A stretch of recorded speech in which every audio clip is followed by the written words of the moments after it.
Bismillahirrahmanirrahim. Assalamu alaikum. Welcome to remote learning. Boys and girls, this is the end of fall semester. I hope you are enjoying your vacations. But this is the time to revise your syllabi, which were done in your classes. We have done work in our copies, we have done the worksheets. Now it is time to revise the syllabi through Google Classes. You will be assigned some assignments. You have to do them in time and submit them timely also. So we are going to revise with the SST for grade 7. Here is the first chapter from the geography section. The name of chapter is the universe. The universe, as the name indicate, that is what is all around our planet. The universe is made up of stars, starlets, galaxies, planets and star bodies. We can't see the objects which are found in space with the naked eye, as we have discussed it during our physical classes. We need some special instrument like telescope. So here is the picture of Hubble telescope. Telescope was sent into the space to collect the information about the space, to collect the information about the earth while having its presence in the space. It took many photographs, and it told us the information about the bodies which were found in the space. It was basically a space-based observatory. It was launched in 1990. Dust and you can say clouds, they can also block the view of this land-based telescopes. But being a telescope, it is doing its all functions properly, and it is away from the dust and clouds around the planets, and it can also see more distant objects which are not seen from the earth in more detail, and it can send the informations back to the earth electronically.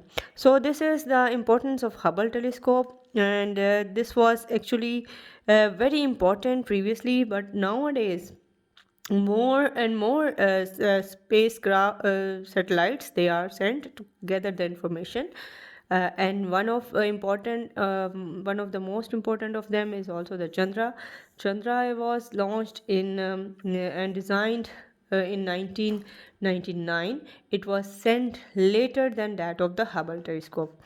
It basically is designed to observe the X-rays from the high energy regions of the universe. Despite of still being a new telescope, it has found some black holes and clues about the evolution of the universe, and also it has gathered some information about the planets which are in the neighborhood of our planet earth. Now if we talk about the planets, we are living on the planet earth. This is a part of our solar system. The sun and its planets, they make up the solar system. You can see this picture. Sun is the central part of the solar system. The planets which are the part of this system, they are Mercury, Venus, Earth, Mars, Jupiter, Saturn, Uranus and Neptune. Now solar system is very important. The planets which are nearer to the sun, they are very hot. Sun itself is made up of white hot gases. The planets which are near to it, they are very hot, and this hotness is not favoring towards any type of life over there. So the earth is the only planet among all the planets of the solar system which is at a suitable distance from the sun. This distance is such a suitable, you can say, in the way that it promotes the life on the earth, while those which are away from the earth, again they are uh, far away from the sun, and there is too cold, and the life is again not possible in any one of them due to their distance from the sun. So we can say among all the planets of the solar system, the life is present only within the earth, as it is at a suitable distance from the sun. Now, in the past, there were 9 planets in the solar system, and Pluto was also considered as the ninth planet of the solar system. However, in 2006, it was discussed that it didn't meet all the requirements of the planet, so it is no longer to be called a planet. Moreover, the Saturn, Uranus, Neptune, Pluto, they are having also their moons with them, And apart from that reason, they are the temperature which is found in this planet is too low to favor any life on that planets. So they are usually not equally spaced out, but they are away from the sun at their different positions. So telescopes usually take the images and send them back, and so that's how we can get information about these planets, their moons, and the other space objects which are around them. So if we talk about the moon is our natural satellite. It is the nearest space body which is near the earth, and it is at a suitable distance. We can even see that moon every night if it is a moonlight, and the day is the clear, then we can see moon high up in the sky. It rotates around the Earth and completes its rotation around the Earth within 29 or 30 days. So we can see that a lunar month is made up of the 29 or 30 days due to these reasons. The moon has different phases. The phases of moons are, for you can see over here from the start, it is the crescent, and then it becomes the first quarter, the first half, and then it becomes more and more in size until unless it becomes a full moon. So this was about the moon, which is our natural satellite. Now we will talk about another important, very important event, that is eclipse. Eclipse occur whenever the heavenly bodies they come in one line so that one blocks the other. So usually it is concerned with the sun, moon, and the earth. If the moon comes in between the earth and the sun, it blocks the light of the sun. So we can see that it is the light of the sun doesn't fall on the moon directly. So we will having a lunar eclipse at that time. So eclipses are of two types. So this diagram is explaining you the lunar eclipse. You can see from here the earth comes between the sun and moon and blocks the light of the sun falling from the moon. So shadow of the earth fall on the moon, and that's why the darkness is observed. Now the other type of eclipse is the solar eclipse. During this eclipse, the moon comes between the earth and sun, and due to that reason, the light of the sun doesn't fall on the earth, and due to that reason, the earth experiences the solar eclipse uh, because the sunlight is blocked up by the moon. So this is how the light of the sun uh, is blocked by the earth and moon during the solar and lunar eclipses. Now this was about the eclipses, and this is the time now to revise the chapter through the question and answers. The first question is, what causes the extreme temperature on the different planets of the solar system? The distance from the sun and also in some cases the speed of the rotation of the planet cause the increase in the decrease in the temperature. So second question is, how have the Hubble and Chandra telescope helped the scientists find out more about these telescopes? So I am going to tell you about the Hubble telescope. It is the space based observatory. It was launched in 1990. Dust and clouds they block the view of the land based telescopes. Being away from the dust and clouds around the planets, the Hubble telescope can see more distant objects, and with much more detail it can send information back to the earth electronically. And Chandra, it was launched in 1999, and it is also high resolution telescope. It sends us the information about the other space bodies. It has also collected the information and clues about the evolution of the universe and the planets. So it is also giving us information not only about our planet but also about the other planets which are found in the neighborhood. The next question is about the solar and lunar eclipse. We have recently discussed it. The solar eclipse occurs when the moon comes between the earth and the sun and block the light of it partially or fully. Then lunar eclipse, it is the eclipse which when the earth comes between the moon and the sun and throw shadows across the moon. The fourth question is, make a chart. This is done within the worksheet. I will show you. The fifth question is, what is the name of spacecraft which has now crossed the solar system and has gone into the outer space? Though the name of spacecraft that had gone beyond the solar system, That was the Voyager 1 and 2, and these were launched in 1977 from Florida. So this was about this chapter, and the worksheet which is related with this chapter is the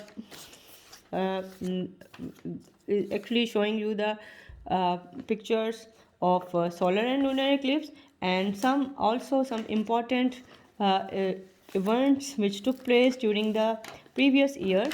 They are also mentioned in this worksheet. So let's see that worksheet. This worksheet is from the chapter 1. The first question is you have to list down the major solar and lunar eclipses.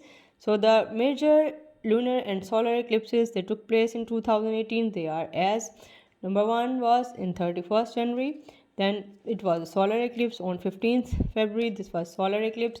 On 13th July it was solar eclipse, and 27 to 28 July it was lunar eclipse, and on 11th of the August within 2018 it was the solar eclipse as well. Now the second part of the worksheet is the drawing. It is showing the drawing of lunar and solar eclipse. I have shown you these two diagrams. These are those diagrams which are also included in the worksheets, and you have to revise their labeling. You have to revise the drawing and try to remember what is labeled over here. So you can see from the part of the worksheet that I am showing you the solar eclipse, the moon is blocking the light of the sun over here. Now if you see the other eclipse, which is the lunar eclipse, where the earth is blocking the light of sun and moon. So this was our first worksheet from our chapter number 1. Now we will revise another chapter, that is the earth. This chapter, as the name indicates, it is having the information about our planet Earth, its location, its geographically important areas. It is also having the information about the earth plates, which are also called as tectonic plates. So this is page number 9 of your chapter 2. Here this picture is showing you the earth plates. The name of earth plates are American plate, Pacific plate, Nazca plates, then again African plates, Eurasian plates, Arabian plate, Indian plate, Pacific plate. So you have to revise and remember the names of these tectonic plates, as these are very important. This will help you in learning geography in future when you will go high in the other classes of high school. So revise and learn the names of these plates. So this is the actually the tectonic plates are those plates within the earth crust where the volcanic or earthquake activity take place. Whenever there is some activity, then again sometimes the plates may collide together or they may overlap together. So these plate boundaries and their positions, they are very important, as sometimes they result into the earthquake and the formation of some landforms like hills or mountains, or sometimes it may result into the overlapping of the plates, and it may result into the formation of some other landforms which will be discussed in this chapter. So after once we understand the location of our country within the region, we can understand how the geographical changes could affect the landforms within our region.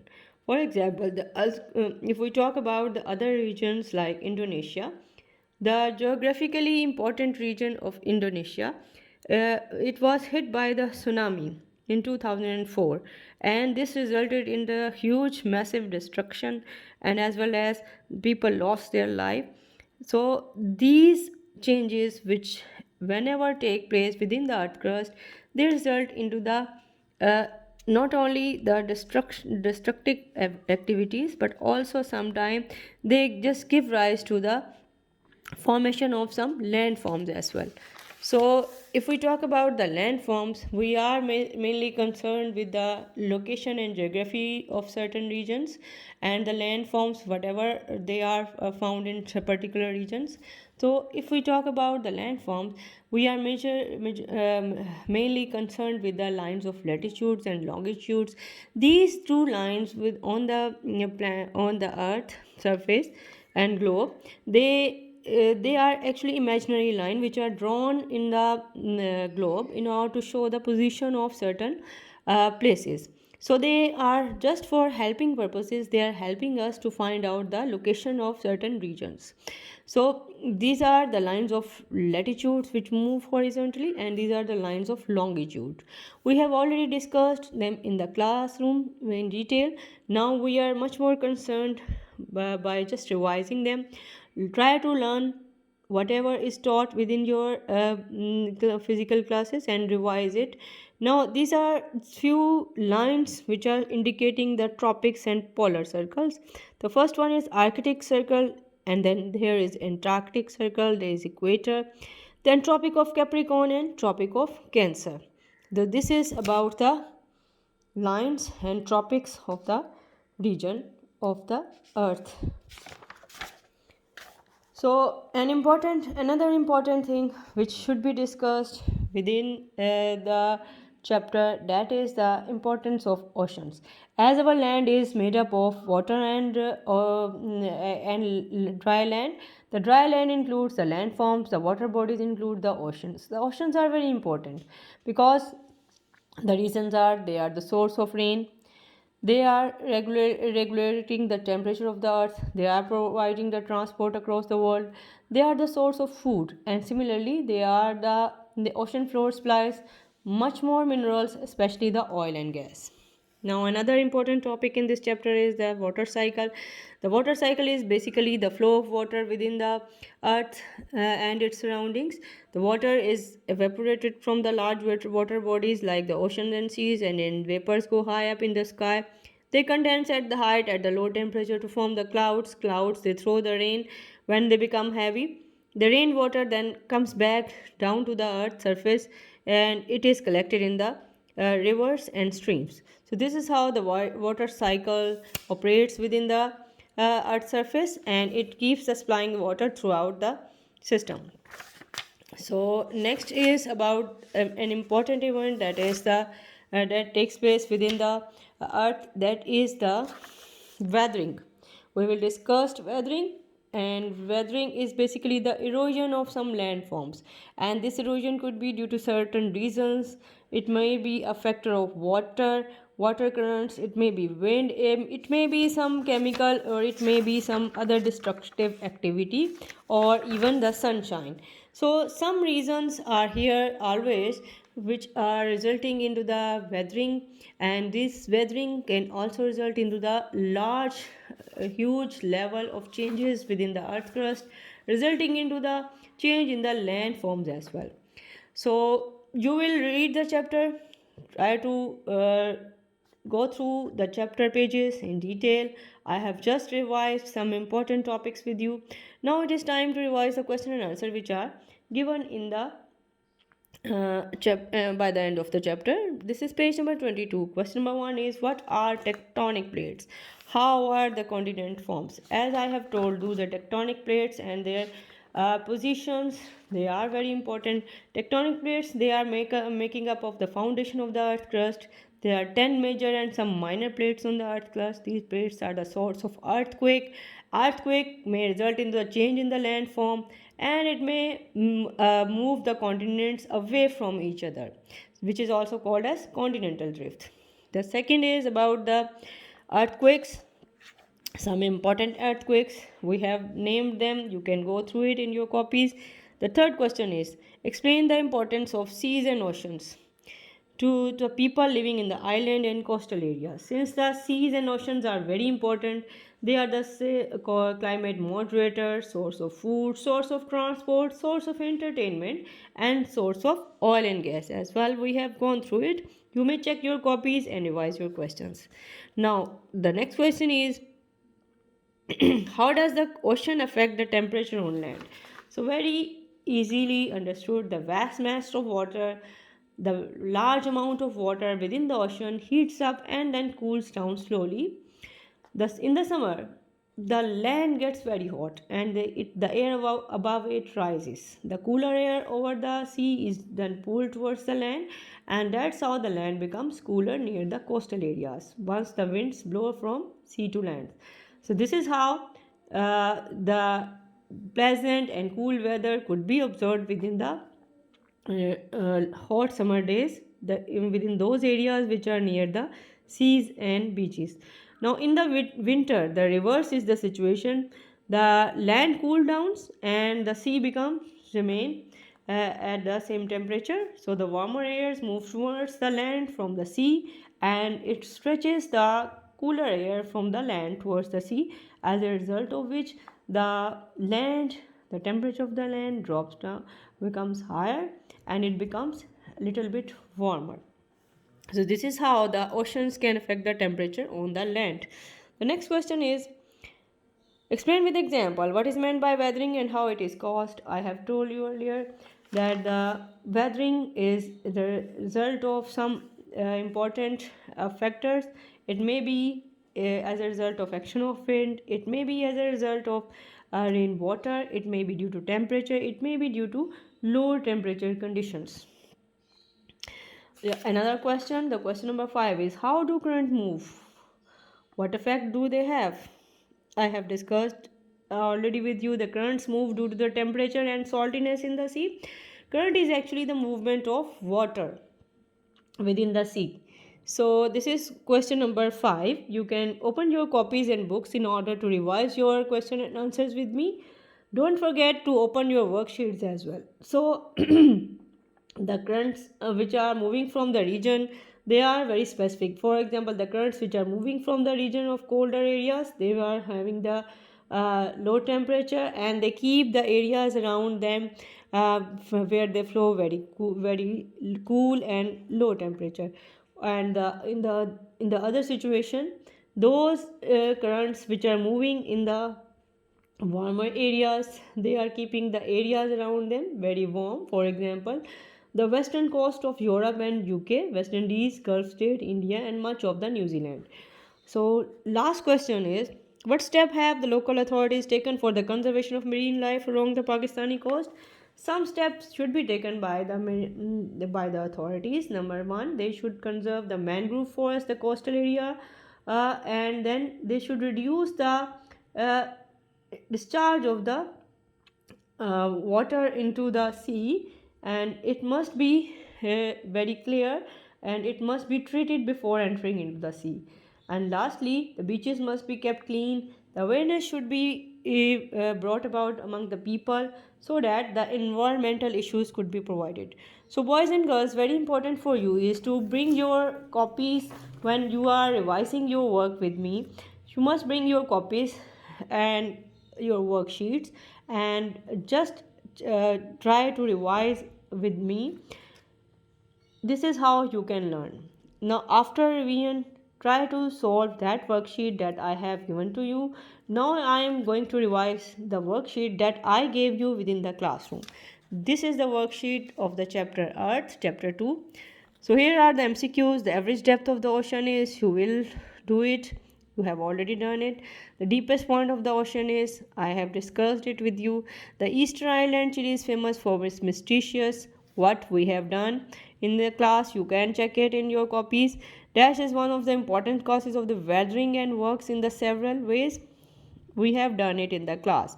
So you can check your copies, open your copies, check them accordingly, and try to revise with me. Now this is the time for drawing. So draw and label the following pictures. We have drawn the lines of latitudes and longitudes within these two circles. You can also revise it directly from the copies. Now from this page you can draw the tropics of polars and tropics and polar circles. Lastly, there was the water cycle. You have to draw and label it accordingly. Now open your copies, open your worksheets, learn and revise the question and answers, and revise your worksheet as well. After doing that, just fill the assignment, which is also a worksheet, and submit it in the Google Classroom. And don't forget the time limit. Thank you very much. Allah Hafiz.